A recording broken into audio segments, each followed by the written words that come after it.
En el Perú, quién sabe es el principal y son causantes de diarrea endémica y epidémica en nuestro medio.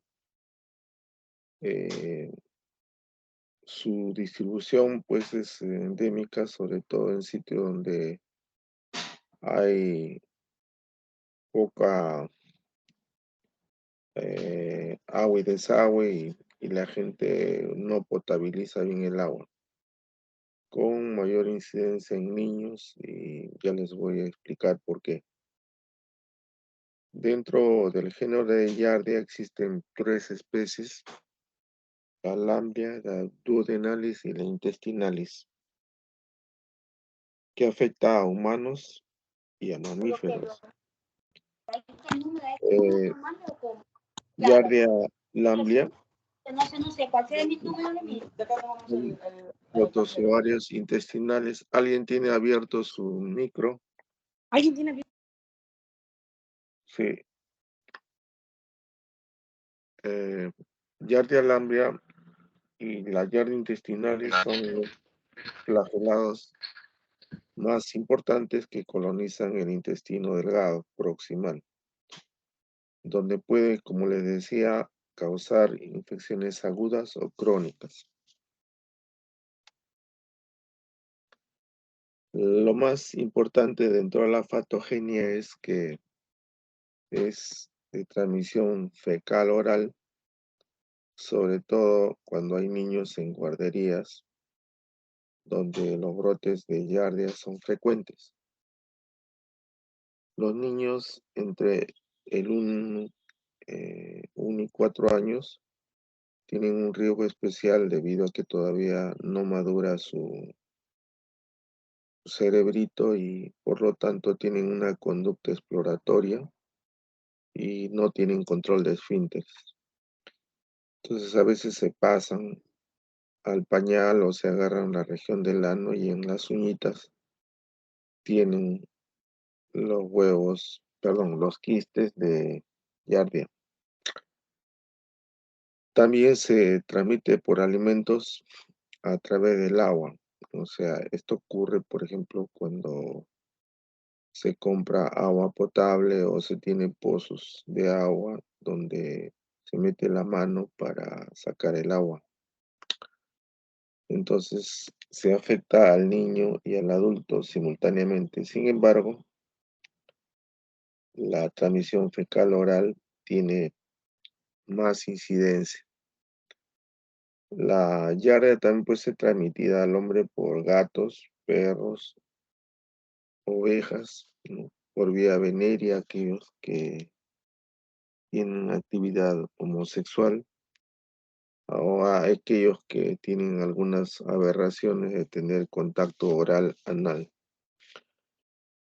Ah, la inmunorespuesta del paciente juega un papel importante en eliminar el parásito y en la protección contra la enfermedad o en la producción de inmunidad humoral. La gran cantidad de ganglios que tiene el intestino produce niveles elevados de inmunoglobulina G, inmunoglobulina M antigiardia, pero eso es en los individuos que tienen buena contextura, bien comidos. Lo mismo que los anticuerpos inmunoglobulina A y con ello pueden controlar el parásito y más la ayuda de la inmunidad celular.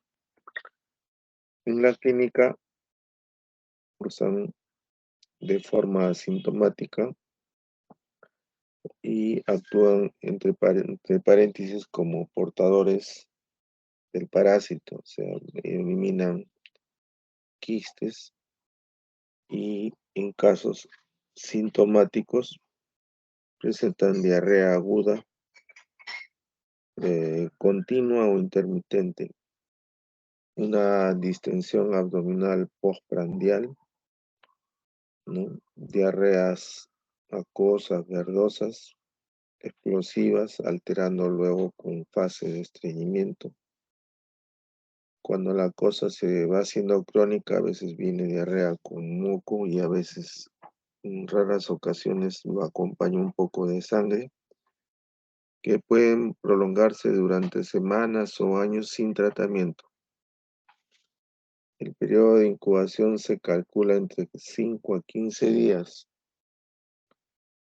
y puede acompañarse de esteatorrea en los niños y, por supuesto, como no asimilan bien alimentos, puede tener la posibilidad de retraso pondoestatural. También pueden cursar con cólicos abdominales, como les decía, flatulencia en exceso, en algunos casos sensación de vómito, ¿no? Sensación de náuseas y astenia. A veces cuando el parasitismo es incrementado, alto, hay pérdida de peso con falta de apetito y manifestaciones nerviosas inespecíficas. ¿Por qué? Porque el sujeto está pendiente de que en cualquier momento se le suelte el estómago. En los deprimidos inmunológicos, la enfermedad siempre será sintomática y con diarrea grave y prolongada y mala asimilación de alimentos.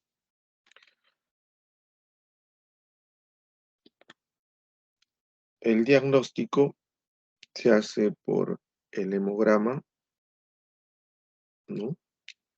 Y parámetro bioquímico, de los cuales lo más importante es que tienen la tolerancia a la lactosa alterada.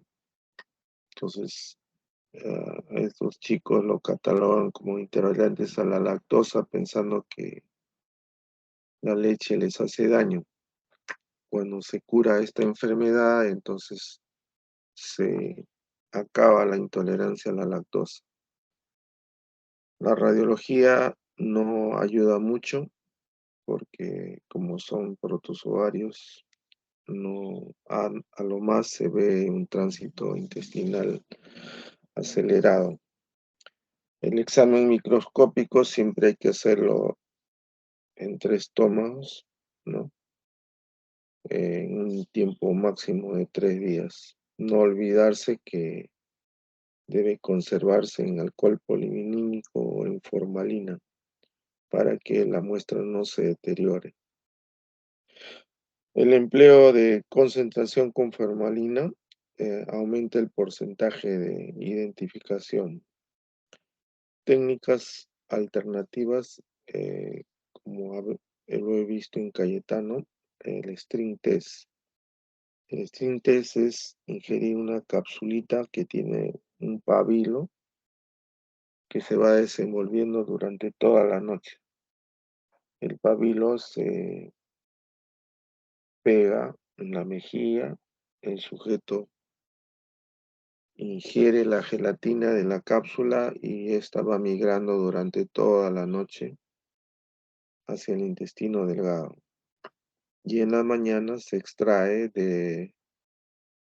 no es un guante, se extrae el hilo y la parte más amarillenta se exprime y se corta. Entonces ahí uno puede observar yardia. Ahora, cuando hay endoscopía para ver si realmente tienen alteraciones de mala absorción o mala asimilación de alimentos, el endoscopista toma muestras y ahí encuentra el parásito entre las vellosidades. En los inmunodeficientes pueden haber lesiones por un aplanamiento de vellosidades que se produce por la agresión constante de la inmunidad. Entonces hay infiltración de la lámina propia. La detección de antígeno es muy caro por método de ELISA. Las técnicas de reacción en polimerasa y las sondas genéticas para identificar su DNA son muy caras. La inmunofluorescencia también es un método bueno, pero caro, ¿no? Y ustedes pueden ver que en personas que tienen pobreza no pueden darse el lujo, pues, de gastar dinero. El metronidazol es el fármaco de elección, se da en el adulto 500 miligramos cada 8 horas. Yo lo utilizo por 10 días porque este metronidazol que viene o es hindú o es chino, ¿no?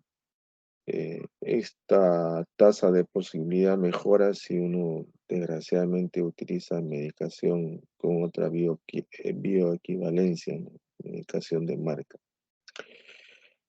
El Quinatril, que es una excelente droga sobre todo para giardiasis resistente a metronidazol, ha sido retirado por el FDA de los Estados Unidos y esto se está haciendo ya a nivel mundial.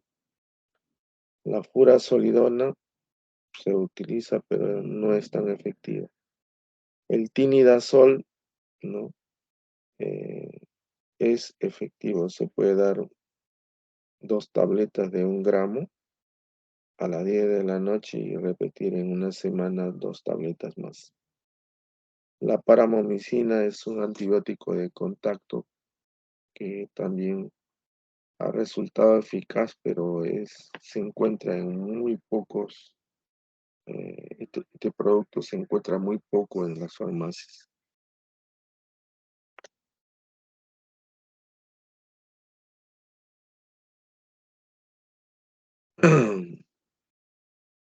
Dentro de las alternativas nuevas que han aparecido ahora, se tiene el Nitaxón o la nitazoximida, que es un antiparasitario de espectro ampliado, que se puede dar 500 miligramos cada 12 horas, ¿no? Por espacio de 3, 4 días. Y aunque ustedes vean con sorpresa, también se puede usar el albendazol, 400 miligramos, o sea, 2 tabletas durante 5 días o 6 días. Entonces, la prevención dicen que hay que localizar y tratar los contactos sospechosos, cosa que no se puede hacer porque no hay personal auxiliar. Educación familiar en relación a la higiene y manipulación de alimentos. Cuando uno no tiene niveles de información, o sea, no tiene radio, no tiene televisión o celular, es muy difícil llegar con esta información. Y cuando uno no tiene desagüe, es difícil eliminar excretas donde debe hacerse correctamente. Esto es una ah, diapositiva para que ustedes artísticamente puedan identificar el trofozoito de la giardia y el quiste de giardia. Esto es una lámina del ciclo vital de la infección. Entonces nosotros podemos ingerir el quiste a través de pera, manzana, fresa que vienen regadas con agua de río. Y si ustedes se han percatado, el río Chillón, el río Rímac son aguas bien contaminadas.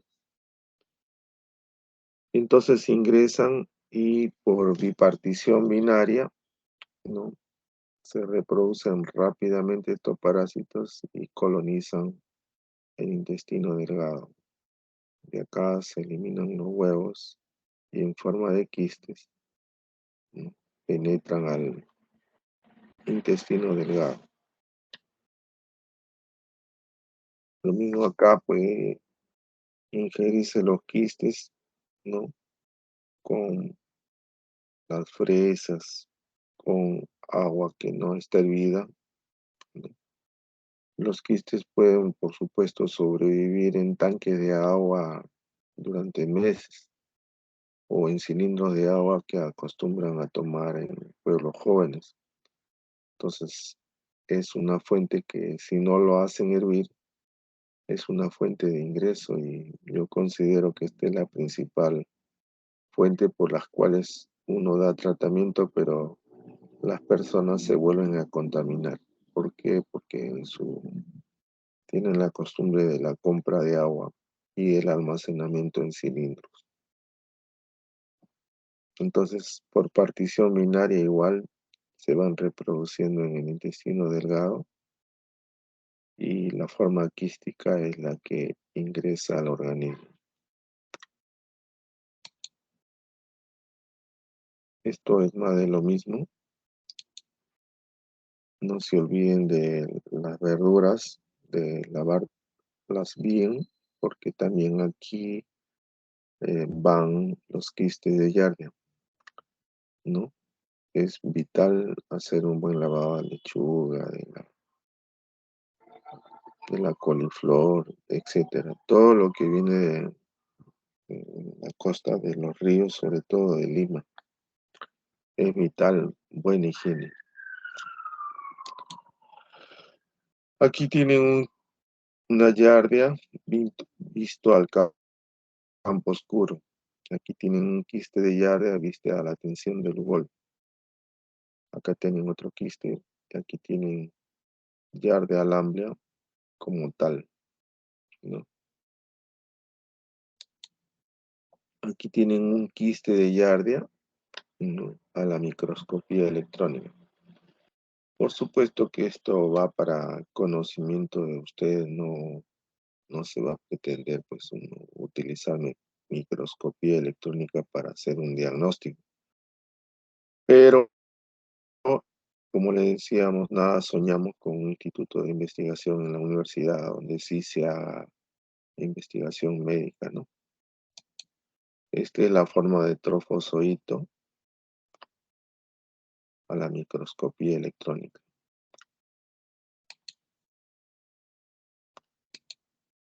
Acá tienen diarrea directo, quiste de diarrea directo. Acá tienen diarreas intestinales, que es semejante a la diarrea alamblia. Entonces, para efectos de tratamiento, basta que le den ustedes el resultado de quiste de Giardia, ya ustedes le dan tratamiento, ¿no? No pueden ser tan exquisitos en preguntar al parasitólogo si es intestinales o es lamblia. El hecho que es Giardia y listo, salvo que ustedes tengan muchos recursos económicos y para mí por medio de pruebas especiales determinar si es intestinalis o es lamblia. Ahora pasamos a otro parásito que es el Cryptosporidium. La enfermedad se denomina criptoporidiasis. Se trata de una zoonosis, ¿no? Que causa diarrea epidémica en los animales, sobre todo en los animales de granja. Se considera que es la tercera causa de parasitosis intestinal a nivel del mundo y esto ha aumentado a raíz del SIDA, ¿no? Porque los pacientes inmunodeprimidos se convirtieron en una fuente de quistes de este Cryptosporidium y comenzaron a inundar las cloacas del mundo. Entonces, etiológicamente, este es una Coccidium protozoario que invade y se replican en el interior de las villosidades que recubren el tubo digestivo. Ahora son productores de esporas, ¿no? Como les decía, su aumento en forma significativa se ha dado por la aparición del SIDA, ¿no? Aunque ahora pueden infectarse sujetos con buena inmunidad y a raíz de que tienen buena inmunidad lo limitan. Dentro de la patogenia se desconoce el mecanismo concreto por lo que el Cryptosporidium produce diarreas. Los hallazgos histológicos no corresponden a una enteropatía invasiva grave como la salmonela, ni a una diarrea mediada por toxinas como el estafilococo, ni hay daño epitelial, ¿no? Los microorganismos se hallan en el borde de cepillo de las células intestinales, como ya lo van a ver ustedes. Entonces, en el intestino delgado se puede encontrar una histología normal o una enteropatía activa por atrofia biocitaria, y esto es porque hay un infiltrado inflamatorio tratando de destruir el parásito. En los pacientes inmunocompetentes, el parásito se limita al intestino delgado. En los casos eh, de síndrome de inmunodeficiencia, se puede encontrar a lo largo de todo el tracto intestinal, puede invadir los canales biliares e incluso llegar al aparato respiratorio.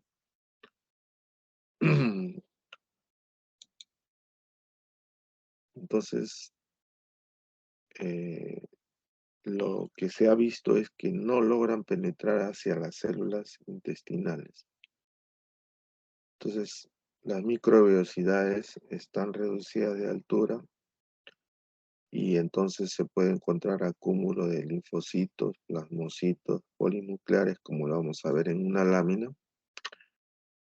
Y la mayoría de casos que se registran en humanos se deben a que el chico tiene inmunodeficiencia congénita, trisomía 21, todas las enfermedades que nosotros conocemos en una lista larga de enfermedades congénitas o adquiridas tras procesos virales que deprimen la inmunidad, o también puede ser por causas idiopáticas. También se ha diagnosticado casos leves de evolución espontánea, como le decimos, en los inmunos competentes, porque ellos tienen buena inmunidad y pueden dar curso de este parásito.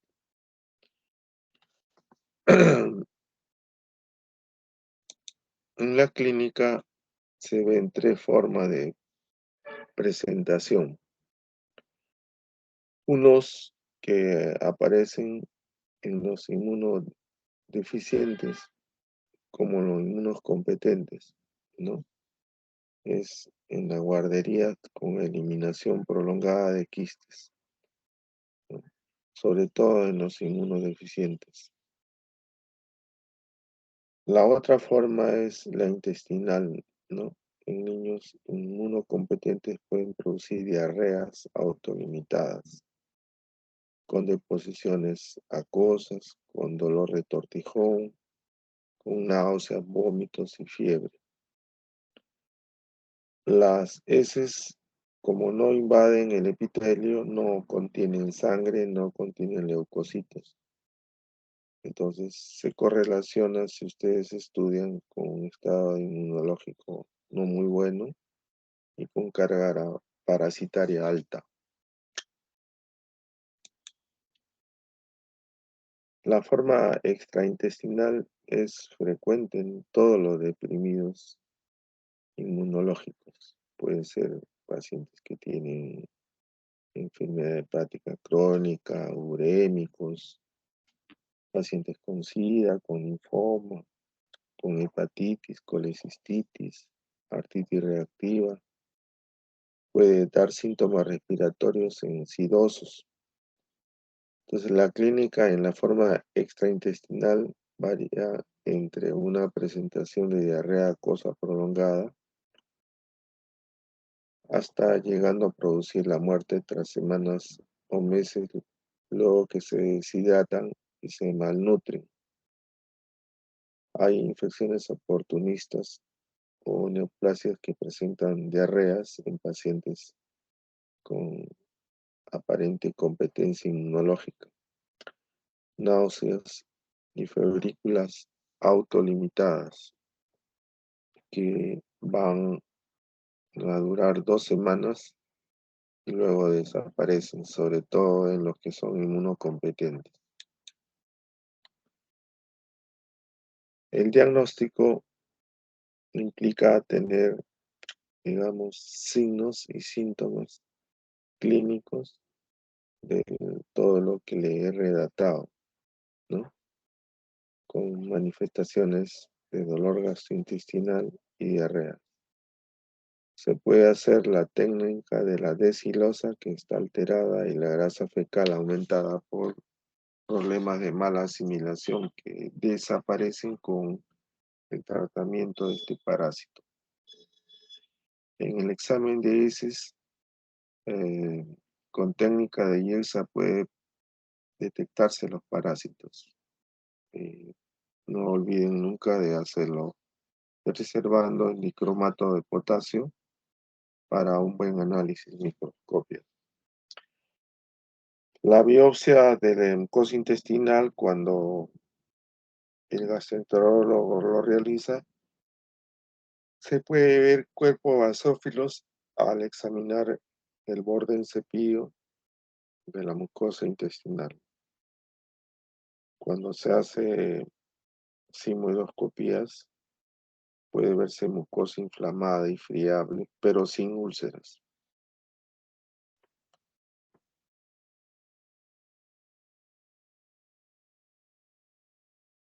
El tratamiento, le voy a dar un tratamiento más actualizado. Este,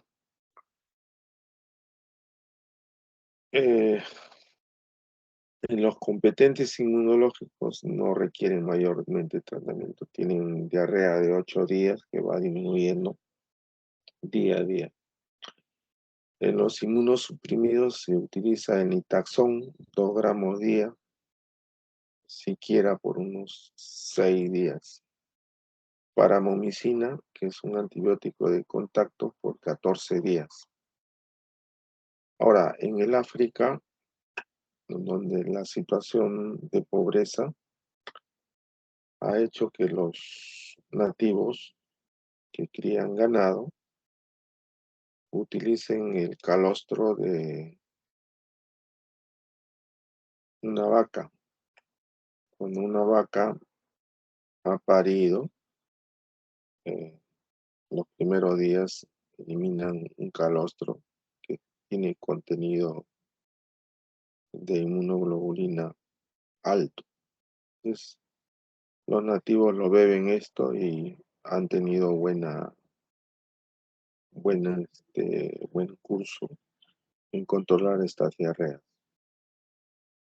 También cuando la diarrea es intensa, eh, usan antidiarreicos como la loperamida, y el manejo nutricional y la hidratación son cosas que se tienen que tener en cuenta aparte del medicamento. En la prevención, los inmunodeficientes deben evitar el consumo de agua, de lagos o pantanos, ¿no? Los individuos que no contienen las deposiciones, sobre todo gente homosexual, debe evitar el uso de piscinas, y el agua que se embotella debe beberse con precaución. Yo tuve oportunidad de ver un caso de un vendedor de periódico que recolectaba botellas de agua cielo de San Luis, los llenaba de agua, a veces no potable, y vendía al frente del Palacio de Justicia. Entonces hay que tener cuidado con consumir ese tipo de agua, porque siempre hay gente que es inescrupulosa, ¿no? Acá tienen, ¿no?, que el parásito está adosado, no penetra la célula epitelial. Entonces acá viene la inmunidad y agrede este parásito. Entonces, al agredir, estas células epiteliales se ven con una respuesta inocente, porque por agredir este trofozoito son víctimas de la agresión de la inmunidad y disminuyen su tamaño. Y por eso hacen intolerancia a los alimentos. Acá ven un niño generalmente en piscinas, ¿no?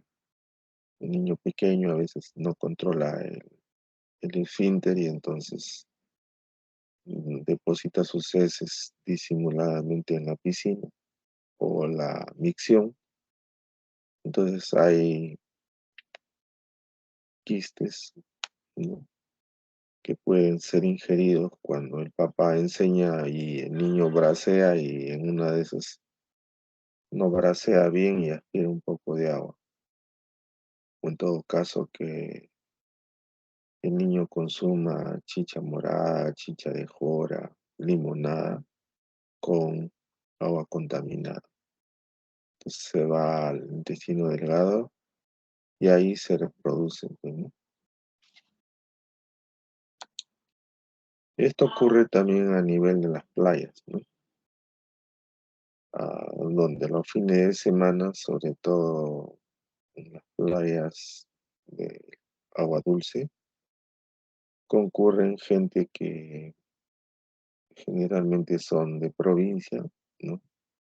Concurren ellos, toda la familia, abuelo, abuelas, hermanos, hijos, grandes y pequeños, el perro, y van llevando sus ollas, ¿no? Entonces, tienen un día aparentemente bueno, llega la hora de defecar, entonces el niño defeca, lo tapan con un poco de agua, viene la marea, saca la arena que han tapado y esas deposiciones contaminan el agua de mar. Entonces viene la braseada no sincronizada y uno aspira a veces el agua llevándose quistes al intestino delgado. Entonces se debe preconizar de que en el mar no tomen licor, no lleven alimentos, menos lleven perros, pero eso en nuestro país es letra muerta porque esas disposiciones municipales no he visto que se cumplan. Entonces acá más de lo mismo, el trofoseíto está en el borde en cepillo, ¿no? Pueden reproducirse sexualmente o asexualmente. Pues, el resultado son merozoitos que se transforman en esporozoitos, ¿no? O en quistes que también van a expulsar esporozoitos que se transforman luego en trofozoitos y se adhieren al ribete en cepillo. Esta es la prueba contundente de que el ribete en cepillo tiene adosado el parásito, no penetra el parásito. Y aquí pueden encontrarlo en una tinción en fresco, ¿no? Aquí en campo oscuro, en inmunofluorescencia, microscopía electrónica, ¿no? Eh, las biopsias intestinales, los cuerpos basófilos, etcétera. Entonces hay diferentes maneras de poderlo captar al parásito, ¿sí? Aquí en fresco, al campo oscuro, en cuerpos basófilos en biopsias. Aquí en microscopía electrónica, inmunofluorescencia.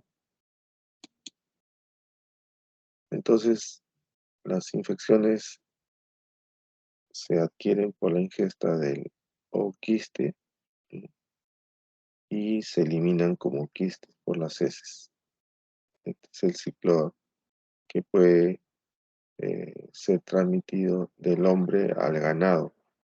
eh, y el que pastorea tiene esta costumbre, entonces puede contaminar el forraje, puede contaminar lo que come el ovino, el pasto, ¿no? El porcino puede ingerir deposiciones, ¿no? Entonces se contaminan los animales y hay infecciones cruzadas, ¿no? Hay que tener un poquito de cuidado cuando uno va hacia las picanterías de la carretera central, porque la gran cantidad de chacras son con- irrigadas con el agua contaminada, ¿no? Y a veces la deposición de nosotros pasa a ser un abono para que fertilicen estos terrenos, ¿no?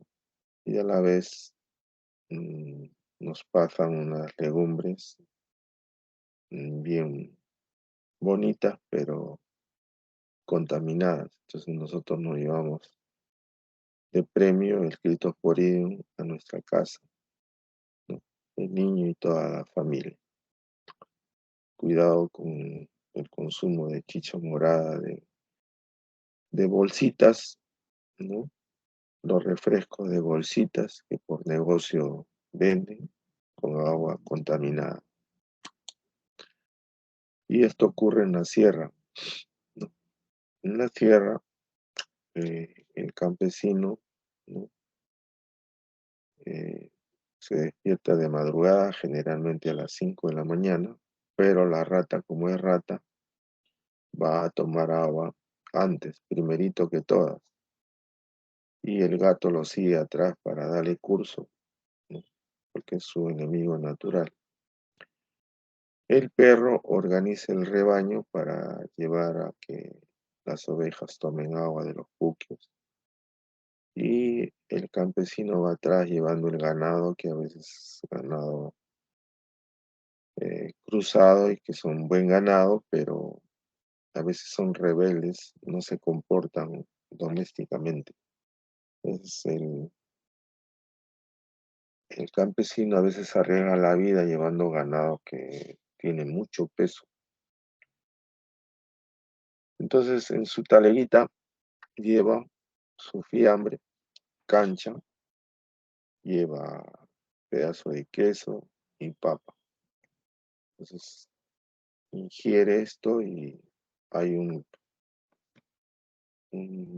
reflejo de la defecación y se van cerca al río o al puquio donde está pasando el agua y defecan.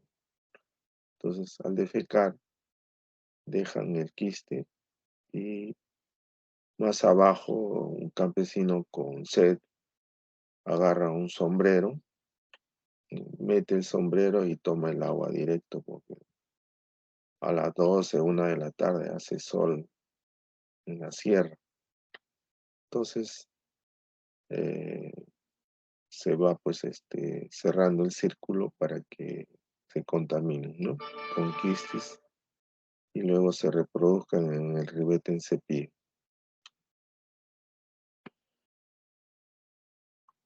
Ahora vamos a pasar a Blastocystis hominis, ¿no? Este es un parásito que se encuentra en el tracto gastrointestinal del humano y que yo lo encuentro bastante en el cono norte, o la gente que viene pegada al río Chillón viene con su blastocistosis. El papel patogénico se detecta en el rato del interrogatorio, entonces si el individuo tiene diarreas acuosas, verdosas, y en el momento del examen sale 3, 4 por campo, entonces el paciente tiene sintomatología y hay que darle tratamiento. En cuanto a su etiología, este protozoario no tiene pared celular, crece en presencia de bacterias en medios anaeróbicos y se reproduce rápido por partición binaria. Entonces, la patogenia por el cual causa estas deposiciones acuosas se desconoce y se discute.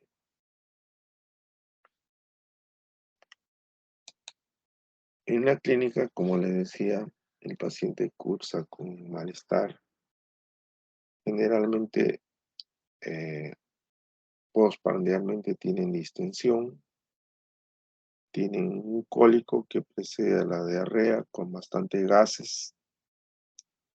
Después de tener estos episodios de diarrea, tienen episodios de estreñimiento hasta que se vuelva el intestino a cargar de blastocistis que se reproducen rápido y otra vez vienen las diarreas con la misma característica, con mareo, con pérdida de peso, prurito, tenesmo.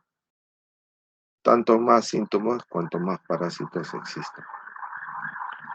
Y con frecuencia se le encuentra asociado de la mano a Ascaris o a Giardia lamblia.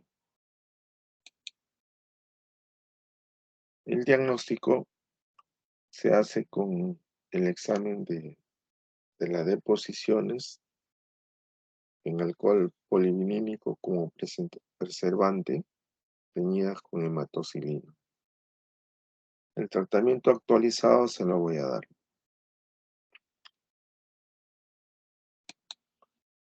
Entonces se utiliza el nitaxón, que está de moda, es un antiparasitario de espectro ampliado, 500 miligramos cada 12 horas por 3 días, o si se quiere cada 8 horas por 3 días. El yodoquinol no hay en nuestro medio. El metronidazol acá se da 750 miligramos 3 veces al día por 10 días. Entonces, esta metronidazol sería de primera elección y el nitaxón si es que no funciona bien con el metronidazol. Acá tienen la forma vascular, la forma granular, aquí tienen la forma quística y la forma trofozoítica de este parásito. Entonces, generalmente de las granjas, el gallo, el chancho de feca y viene el granjero con balde o sino con manguera, limpia estos corrales y el agua va fluyendo hacia los puquios, a los ríos, ¿no? O contamina las cañerías, donde el propio granjero ingiere estos quistes de blastocistis.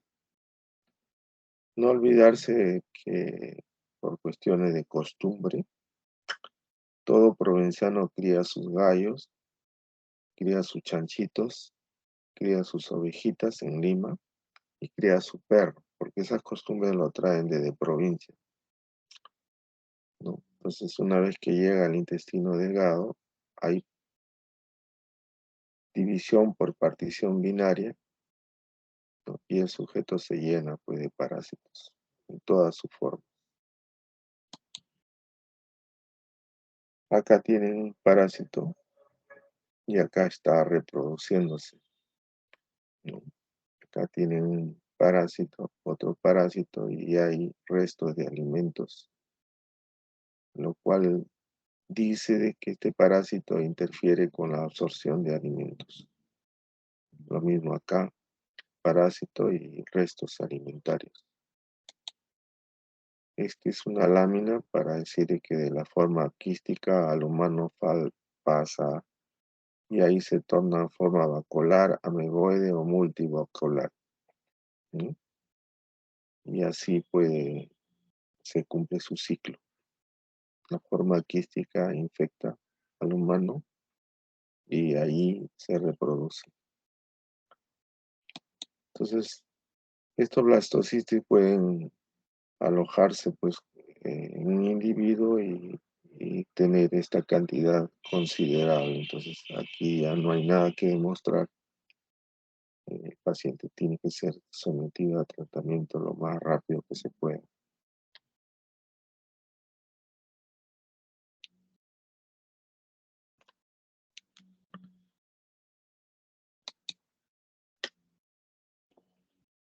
Vamos a hacer la parte de enterobios.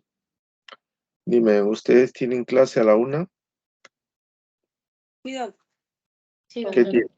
tiene? Con el doctor Alejo. Con el eminente y distinguido Ezequiel Alejos. ¿Y para qué? Ya, entonces aquí lo cerramos porque no vamos a terminar este tema y lo continuamos el día martes. No se olvide del encargo que le he pedido, señorita delegada, Sí, doctor, ya le envié. que lo necesito urgentísimo. ¿Ya? Sí, doctor. Bueno, buenos días y seguimos.